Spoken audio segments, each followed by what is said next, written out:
Вечер добрый, путник. Ты, видимо, устал с дороги? Бери себе выпить, поесть чего захочешь и присаживайся. Отдохни с дороги. Коли ты не против, я прочту тебе стихотворение «Цветов зла» Бодлера, одного из крупнейших поэтов Франции XIX века. Творчество его связано с поздним романтизмом, со стремлением постичь тайны человеческой души.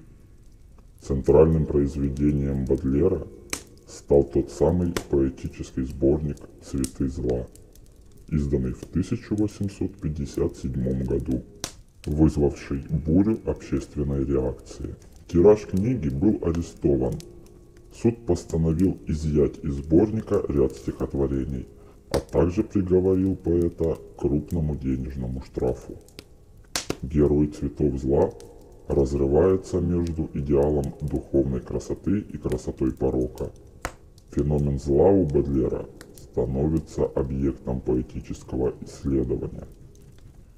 Автора привлекает тема раздвоенности современного человека, застрявшего в безликой, а порой враждебной толпе. С удивительной силой в этих стихах звучит мотив смерти, последнего прибежища тех, кто не хочет мириться с пошлостью земного существования. В эту жестокую книгу я вложил весь свой ум, свое сердце, свою веру и ненависть, писал Бодлер. Ну, что же, на этой прекрасной ноте начнем. «Цветы зла», стих 1. Разрушение.